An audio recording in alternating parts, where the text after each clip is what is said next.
अच्छा, अभी जो हमने सीखा ये था आर्गुमेंट दिया आपने। जब हम कॉल्ड फंक्शन को, बार बार कह रहा हूं मैं, कॉल्ड फंक्शन को जब हम कोई वैल्यू देते हैं उसे बोलते हैं आर्गुमेंट, और जब हम कॉल्ड फंक्शन से कोई वैल्यू लेते हैं उसे बोलते हैं रिटर्न। और अभी वो किया नहीं हमने।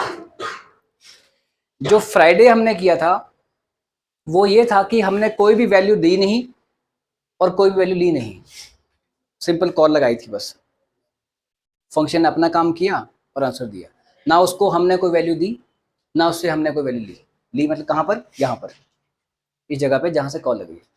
अभी क्या किया हमने, हमने उसको दो वैल्यूज दी एज एन आर्गुमेंट्स, बट अभी तक हमने उससे कुछ रिटर्न में नहीं लिया यहाँ पर वापस, यानी so what we want now कि ये जो हमने अभी आर्गुमेंट नहीं देना, सपोज कोई आर्गुमेंट नहीं देंगे, तो अगर आर्गुमेंट नहीं देंगे तो ब्रैकेट खाली होंगी। ओके, और इसने किया कि इसके अंदर ही हम ये जो है आपके वैल्यू, ये जो n1 है मान लो, या num1 है सपोज मैंने ले लिया, num1 is equal to 10 semicolon and where num2 is equal to 20। ठीक है, अब मैंने दोनों को ऐड किया और ये वैल्यू आर एस में आई। इस बार मैं चाहता हूँ कि जो document dot right R E S है, और जो आर ई एस है बेसिकली उसकी जी अंदर जो वैल्यू पड़ी हुई है, जो रिजल्ट डिस्प्ले हमने करवाना है वो इसके अंदर ना हो डिस्प्ले, वो कहाँ डिस्प्ले हो, यहाँ बाहर जहां से कॉल लग रही है। मतलब आर ई एस की जो वैल्यू है वो यहाँ यूज हो, पर आर ई एस की वैल्यू बाहर तो यूज हम कर नहीं सकते। क्यों नहीं कर सकते? क्योंकि जो आर ई एस है वो तो सम फंक्शन का अपना लोकल वेरिएबल है, और लोकल वेरिएबल को we can not use outside the function. Function के बाहर उसे इस्तेमाल नहीं कर सकते हम, लोकल, है ना। पर अब हम चाहते हैं कि नहीं नहीं, जहां से कॉल लग रही है पहले कॉल लगे, जो भी इसका हो, जो रिजल्ट आर ई एस में आए, आर ई एस तो यही रहेगा, बट आर ई एस की जो अंदर की वैल्यू है उसको हम किसी तरीके से यहां तक पहुंचा पाए या कर पाए, यहां पर यूज किसी तरीके से यहां यूज कर पाए। गेटिंग? जो सम लिखा गया है तो कैसे करेंगे यूज आप? तो हमने क्या किया, यहां पर हमने लिख लिया, एक स्टेटमेंट आएगी आपकी, क्या, रिटर्न आर ई एस। क्या स्टेटमेंट आएगी? Return R E S.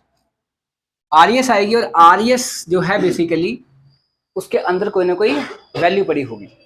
जो आर ई एस है उसके अंदर कोई ना कोई वैल्यू पड़ी होगी। कौन सी वैल्यू? जो भी सम होकर के आएगी। स्टेटमेंट लिखी मैंने, प्री डिफाइंड एक कीवर्ड है ये। जैसे लिखा रिटर्न आर ई एस, वो क्या करेगा, आर ई एस के अंदर की जो भी वैल्यू होगी उसको कहाँ वापस लेकर के आएगा, जहां से कॉल लग रही थी। आपको पता है कि वैसे भी कंट्रोल वापस जो है वो कहाँ आता है, जब कॉल लगती है फंक्शन को, सारा काम करता है फंक्शन का, फिर वापस कहाँ आता है कंट्रोल, जहां से कॉल लगी होती है। याद है उस दिन जहां से कॉल लगी होती है? अब वीडियो अगर नहीं देखे ना आपने, फिर देख लेना, उनको बार बार देखो।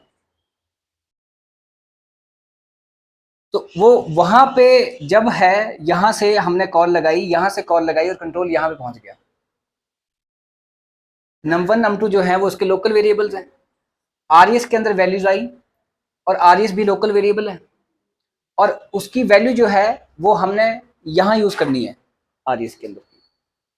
तो अब हम क्या करेंगे, यहाँ पर लिख लिया रिटर्न स्टेटमेंट, तो जो भी इसकी वैल्यू होगी, मान लो 30 है सपोज, जो भी होगी वो 30 वापस कहाँ आ जाएगा, यहाँ पर।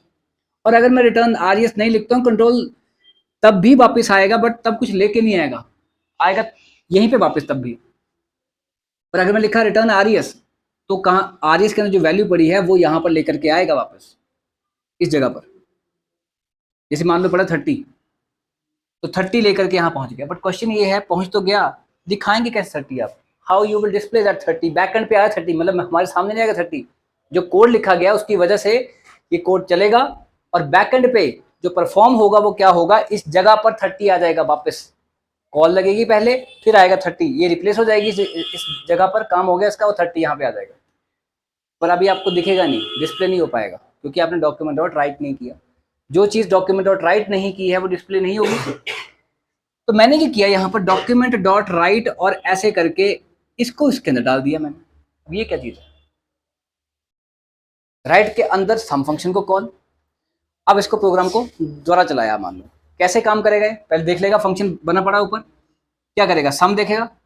अब क्या करेगा इस राइट फंक्शन को, क्योंकि ब्रैकेट के अंदर वाली चीज पहले सॉल्व होती है, सो राइट फंक्शन के अंदर जो लिखा गया सम, ठीक है ना, ये सम फंक्शन जो है बेसिकली ये नहीं चलेगा अभी, राइट फंक्शन पहले सम चलेगा, ये देखेगा भैया ये है क्या, व्हाट इज दिस सम, ये देखेगा ये तो कॉल लगी हुई है फंक्शन, किसको कॉल लगी है सम फंक्शन को, क्या करेगा इसी से भाग जाएगा कहाँ सम फंक्शन के पास, जो लिखा गया वो होगा, जो भी लिखा गया है वो होगा, और क्या करेगा यहां से रिटर्न आरईएस, आरईएस की जो भी वैल्यू है वो वापस आएगी कहां पर, जहां से कॉल लगी थी, कॉल कहां से लगी थी यहां पर, अब बैकएंड पे यहां पे क्या जाएगा, और फिर ये चलेगा राइट, क्या करेगा उसको डिस्प्ले कर देगा, कर दिया डिस्प्ले। अब एक और इसका हो गया डिस्प्ले, नो इशू, पर अभी दिक्कत एक और है कि अगर जो 30 यहां पर डिस्प्ले हुआ, if I want to use this 30 further in my program, अगर मैं चाहता हूं कि इस लाइन के बाद मैं चाहता था कि ये जो 30 वापस आया है या आएगा, जो भी 30 या 40 जो भी आएगा रिटर्न में, वो मैं चाहता हूं कि इस स्टेटमेंट के बाद भी हमने यूज करना है, तो नहीं हो पाएगा क्योंकि वो 30 यहां डिस्प्ले हो गया, खत्म हो गया 30 यहां, क्योंकि 30 वापस आया और वो यहां पे आ गया ना भैया, वापस 30 आया ना, तो I can not use that 30 further इसके बाद, क्यों, क्योंकि आपने उसको कहीं स्टोर नहीं किया, सिर्फ आपने उसे डिस्प्ले किया, स्टोर नहीं किया। तो या तो फिर एक तरीका ये है रिटर्न लेने का, उसमें क्या होता है कि डिस्प्ले तो होता है बट स्टोर नहीं होता। एक तरीका और है, मैं लिखूंगा और, ओ आर, ठीक है ना, क्या करूंगा यहां पर डॉक्यूमेंट डॉट राइट लिखूंगा, सॉरी ये नहीं लिखूंगा, एक मैं वेरिएबल लूंगा यहां पर, कोई भी नाम ले लेंगे, n3 ले लिया, इज इक्वल टू मैं यहां पे कॉल लगाऊंगा सम करके ऐसे करके, और यहां पर मैं लिख दिया डॉक्यूमेंट डॉट राइट n3। अब इस तरीके को छोड़ दो, मान लो ये तरीका है, कंट्रोल जब यहां पे आएगा इस चीज को देखेगा, आपको पता है ये इक्वल टू क्या करता है, असाइन करता है राइट टू लेफ्ट, तो पहले कौन सा चलेगा, राइट साइड चलेगी, सम दिखेगा कॉल लगाएगा, कॉल लगाएगा यहां पहुंच जाएगा कंट्रोल, जो लिखा है वो होगा, आरएस के अंदर की वैल्यू क्या है रिटर्न होगी, आरएस वहीं रहेगा, आरएस के अंदर की वैल्यू जो है वो रिटर्न होगी, रिटर्न होगी वापिस कहां आएगा, जहां से कॉल लगी है, कॉल कहां से लगी है इस जगह से, और फिर वो क्या करेगा 30 यहां पे आएगा बैकएंड पे, और 30 किसको असाइन हो गया, अब 30 स्टोर हो गया, अब now you can use this 30 further in your program, आप कर सकते हैं 30 को यूज अपने प्रोग्राम में फर्दर, आप आगे दोबारा करना होगा, फिर लिख लो n3, फिर n3, इसमें क्या हुआ 30 वापस तो आया बट सिर्फ डिस्प्ले हो पाया, आगे फर्दर यूज नहीं हो पाया, इसमें क्या हुआ 30 वापस आया और आपने वेरिएबल में स्टोर किया, and you can use this further, why do you store the value in a variable, so that we can use that value further in the program. Variable का फायदा क्या होता है, यही फायदा होता है ना कि वेरिएबल में जो वैल्यू स्टोर की गई है उसको हम आगे प्रोग्राम में कहीं यूज कर पाए।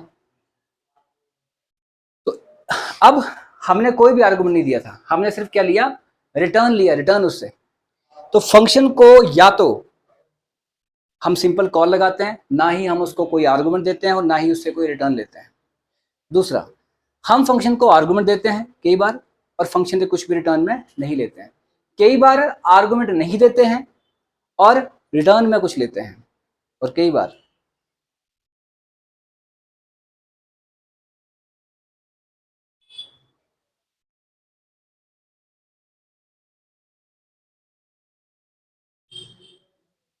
मान लो फंक्शन में गए आप हैं, कई बार ले जाते हैं मिठाई के डब्बे डुब्बे, कई बार तो खाली आ जाते हैं और धाम धूम खा के वापिस आ जाते हैं, है ना, तो ना कुछ लेके गए ना कुछ लेके आए, बस वहां जो काम कुम करना था वो किया। दूसरा, कई बार कुछ लेके जाते हैं और कोई लेके नहीं आते, कई बार कुछ लेके नहीं जाते और कुछ लेके आते हैं, और कई बार, अब तो बोल दो, लेके जाते भी हैं और लेके आते भी हैं। अभी हमने कौन कौन से वाले किए, ना ही हमने कुछ भेजा और ना ही हमने कुछ रिटर्न किया, वो किया था हमने फ्राइडे को, no argument and no return. अभी कौन सा केस है, पहले वाला आर्गुमेंट दिया था बट रिटर्न में नहीं लिया था, आर्गुमेंट दिया मतलब with argument but no return. ये कौन सा है? With return but no argument. बचा कौन सा? विद आर्गुमेंट भी और विद रिटर्न भी। ये आपने करना है, ठीक है ना। सम फंक्शन के थ्रू ही आपने यहाँ से दो आर्गुमेंट्स देने हैं, उनका सम करना है और रिटर्न भी वहीं वापस लेनी है। पर एक बात का ध्यान रखना, यहाँ से कॉल तो ऐसे लगी क्योंकि पर कोई भी आर्गुमेंट कैच नहीं हो रहा है। अगर ऊपर आर्गुमेंट्स कैच हो रहे हैं तो कॉल फिर आपको ऐसे नहीं लगा सकते, आपको दो वैल्यूज देनी ही पड़ेंगी, ध्यान रखना। और जब ये चीज लिखी जा रही है, अगर मैं द्वारा सम लिखूंगा तो मतलब द्वारा कॉल लग रही है, मैं द्वारा सम लिखूंगा द्वारा कॉल लग रही है। जितनी बार आप लिखते जाओगे उतनी बार कॉल लगती जाएगी। तो ये हमारे चार तरह के जो टाइप्स हैं फंक्शंस के, यूजर डिफाइंड फंक्शंस। कौन कौन से? Without argument and without return, दूसरा with argument and with return, sorry with argument and without return, तीसरा without argument and with return, और चौथा with argument and with return. इसमें याद रखना भी बहुत आसान है, पहले ना दिया ना लिया, दूसरा कुछ दिया तो कुछ लिया नहीं, तीसरा कुछ नहीं दिया बट कुछ लिया, चौथा दिया भी और लिया भी। ये हो सकता है, इसके अलावा कुछ है? बस तो ये हमने किया है। अब इसके बाद आपने और करना है,